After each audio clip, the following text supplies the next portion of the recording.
GS centre math solution YouTube channel में आप सभी का स्वागत है। आज मैं आप लोगों को एलसीएम और एचसीएफ के कुछ ऐसे महत्वपूर्ण प्रश्न बताऊंगा जो व्यापम के एग्जाम में आता तो है लेकिन उसे बहुत से लोग बना नहीं पाते हैं। तो ऐसे प्रश्नों के सॉल्यूशन कैसे होगा तो इस वीडियो में आप लोग देख सकते हैं। तो चलो प्रश्नों को देखते हैं। किसी दूध वाले की एक टंकी में 75 लीटर तथा दूसरी टंकी में 45 लीटर दूध है। उस बड़े से बड़े बर्तन की माप क्या होगी जो दोनों टंकियों के दूध को पूरा पूरा माप सके। तो यहाँ पे देखो दोनों टंकियों के दूध को पूरा पूरा मापने की बात कर रहा है। तो इसका मतलब क्या है कि इसका मतलब इस प्रश्न में हमें महत्तम समापवर्तक निकालना है। महत्तम समापवर्तक एकमात्र ऐसा ट्रिक है जो दोनों टंकियों को माप सकता है। तो यहाँ पे क्या करेंगे, महत्तम समापवर्तक निकालेंगे। तो पहली टंकी में कितना लीटर आ रहा है, 75, और दूसरे में 45। अब हम ऐसी संख्या देखेंगे जो इन दोनों के पहाड़े में आता हो। ठीक है, तो 3 के पहाड़े में ये दोनों संख्या आता है। तो 3 के पहाड़े में आ रहा है मतलब ये 3 से भाग जा सकता है। तो 3 दूनी 6 और 3 पंचे 15, फिर 3 एकम और 3 पंचे 15। तो ये 3 से 25 बार में कट गया और ये 3 से 15 बार में कट गया। इसी तरह से इस संख्या को भी देखते हैं कि ये कितने के पहाड़े में आता है। तो ये दोनों जो है ये 5 के पहाड़े में आता है। तो ये हो गया 5 पंचे और 5 तिया। ये दोनों फिर से आ रहा है कि किसी के पहाड़े में नहीं आ रहा है। तो क्या करेंगे, इसको ऐसे रहने देंगे। तो हमारा जो गुणनखंड है वो कितना प्राप्त हो गया, 3 गुणित 5 प्राप्त हो गया। 3 गुणित 5 कितना हो गया, 15।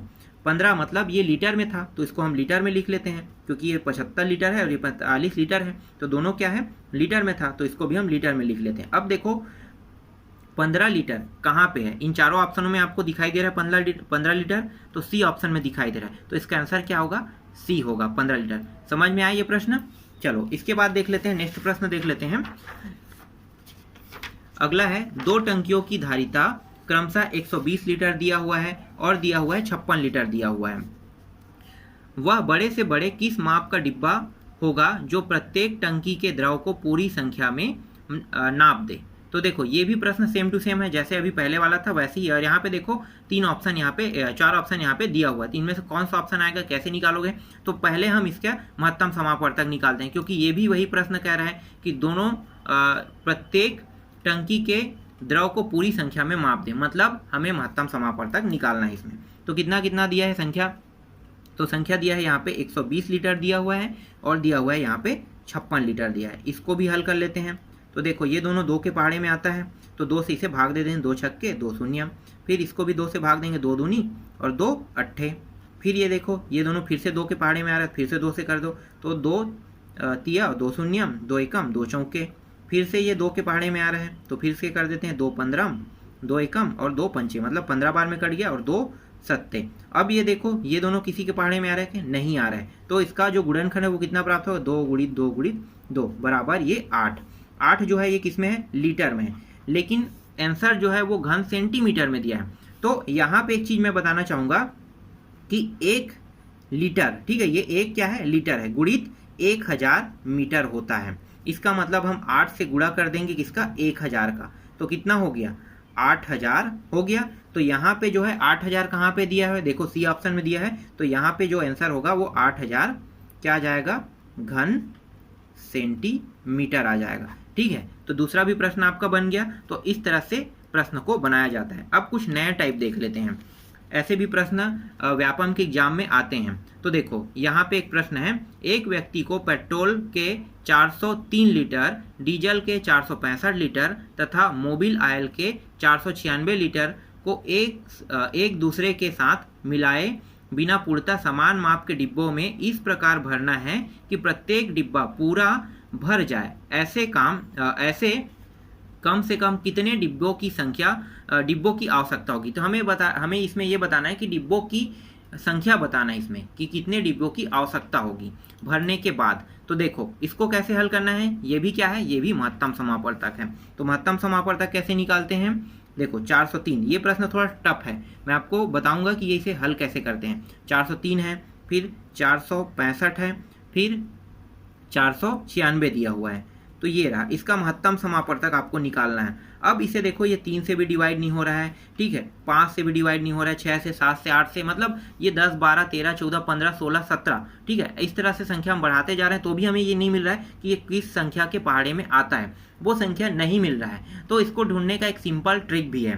ठीक है, क्या है ट्रिक कि इसे हम बारी बारी से क्या करेंगे, लघुत्तम निकालेंगे। महत्तम समापवर्तक तो करेंगे, लेकिन जब ऐसे प्रश्न के ट्रिक नहीं मिलता है तो हम क्या करते हैं, ऐसे प्रश्न के सॉल्यूशन आसान नहीं होते तो हम इसे बारी बारी से कर लेते हैं। तो पहले हम 403 को करते हैं, 403 को हम लघुत्तम निकाल लेते हैं। तो 403 का लघुत्तम निकालते हैं तो ये जो है ये 13 से भाग जा रहा है, तो हम इसे 13 से भाग दे देते हैं। ठीक है, 13 से भाग जाए, कितने शेष बच रहा है, 31 शेष बच रहा है। और 31 कितने से भाग जाएगा, सिर्फ 31 से।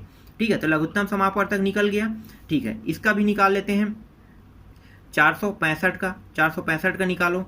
तो 465 का निकालते हैं तो ये देखो ये जा रहा है 3 से जा रहा है, 1 से, हाँ 3 से जा रहा है, 3 से कर देते हैं, 3 एक कम, और ये हो गया 3 पंचे, फिर 3 पंचे, फिर ये देखो ये 3 से अब नहीं जाएगा, अब कितने से जा रहा है, 5 से जा रहा है, तो 5 से कर देते हैं, तो 5 या 5 एकम, इसके बाद अंतिम में 31 से जाएगा, 31 एकम। ठीक है, यहाँ तक समझ में आ गया। इसके बाद देखो 496 को करते हैं, 496 का लघुत्तम निकाल लेते हैं। तो इसका हो जाएगा, ये 4 से जा रहा है, 4 एकम, 4 दूनी और 4 चौके, फिर ये 4 से जा रहा है तो 4 तिया और 4 एकम, फिर ये 31 से जाएगा। तो देखो सभी में, इसमें भी 31, इसमें भी 31, इसमें भी 31, इसका मतलब क्या है, ये भी 31, ये भी 31, ये भी 31 है, तो ये 31 से डिवाइड हो रहा है। समझ में आ रहा है, किससे हो रहा है, 31 से।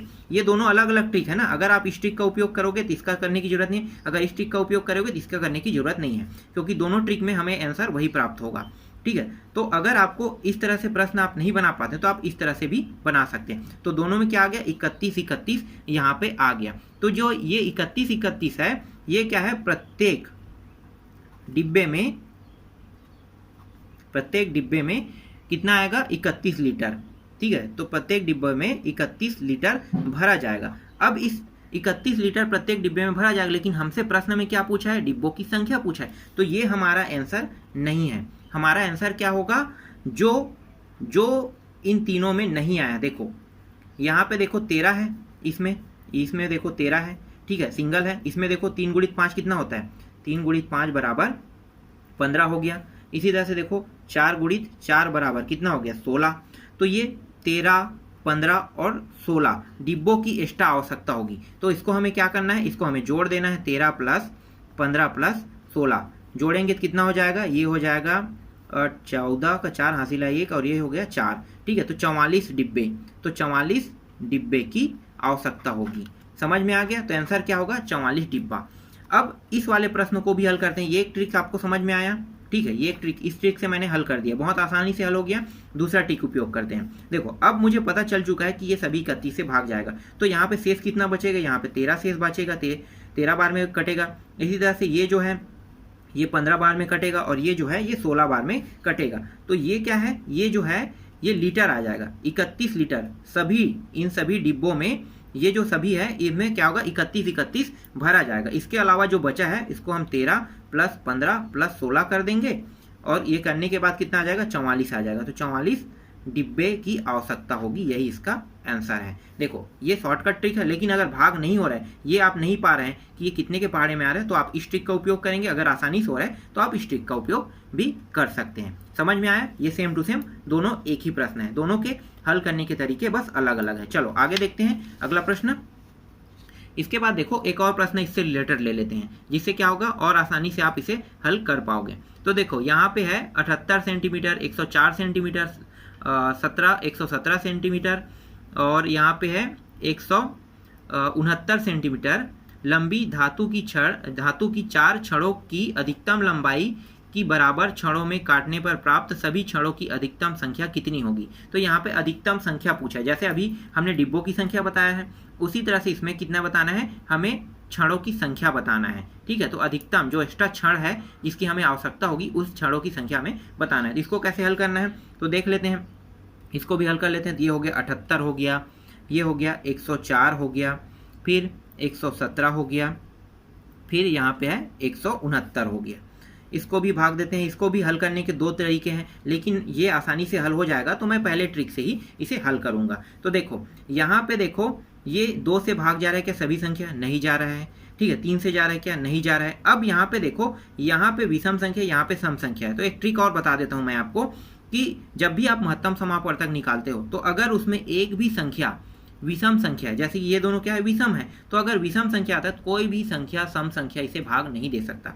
इसका मतलब ये 2 से भाग नहीं जाएगा, ना ही 4 से जाएगा, ना ही 6 से, ना तो 8 से, ना तो 12 से, ना तो 14 से, इस तरह से आगे बढ़ते रहेगा। ये किसी भी संख्या से पूरा भाग नहीं जाएगा। तो ये सिर्फ किससे जा सकता है, 1 से जा सकता है, 3 से जा सकता है, 5 से, 7 से, 9 से, 11 से, 13 से, फिर 15 से। तो इनमें से किसी एक संख्या से ही ये भाग जा सकता है, आगे और बढ़ते रहेगा तो इन्हीं में से किसी एक संख्या के माध्यम से ये भाग जा सकता है। तो वो संख्या की कौन सा है, इसको देख लेते हैं। तो देखो ये 3 से नहीं जा रहा है, 5 से नहीं जा रहा है, क्यों? क्योंकि 5 से जाने के लिए कंडीशन ये है कि इसके अंतिम में या तो 0 होना चाहिए या 5 होना चाहिए, इसलिए ये 5 से नहीं जाएगा। नहीं 7 से जा रहा है, नहीं 9 से जा रहा है, नहीं 11 से जा रहा है ये 13 से। तो 13 से ये भाग जा रहा है, तो हम क्या करेंगे, इसे 13 से हम भाग कर देंगे। तो 13 से भाग जा रहा है, तो 13 छक्के कितना होता है, 78 होता है। फिर 13 अट्ठे कितना होता है, 104 होता है, 8 बार में कट गया। फिर यहाँ पे देखो 13 निया 117 होता है, और 13 एकम और 13 तिया 13 बार में कट गया। ठीक है, तो यहाँ पे जो ये 13 प्राप्त हुआ है, ये क्या है, 13 जो प्राप्त हुआ है ये सभी क्षणों को बराबर बराबर भागों में जब बांटते हैं तो ये इसकी लंबाई है। तो ये इसे आप कह सकते हो क्षणों की लंबाई कितना है, 13। लेकिन प्रश्न में क्या पूछा है, क्षणों की लंबाई नहीं पूछा है, क्या पूछा है, क्षणों की संख्या पूछा है। तो क्षणों की संख्या निकाल लेते हैं। शेष कितना बचा है, देखो 6 बचा है, प्लस 8 बचा है, 9 बचा है और 13 बचा है। सभी को जोड़ेंगे तो कितना आ रहा है, जोड़ दो तो ये हो रहा है 36 आ रहा है। तो ये रहा 36। तो 36 क्षण की आवश्यकता होगी, यही क्या है इसका आंसर है। तो यहाँ पे ऑप्शन में आपको क्या लेना है, 36 क्षण लेना है। तो समझ में आया ये प्रश्न बनाने के तरीके।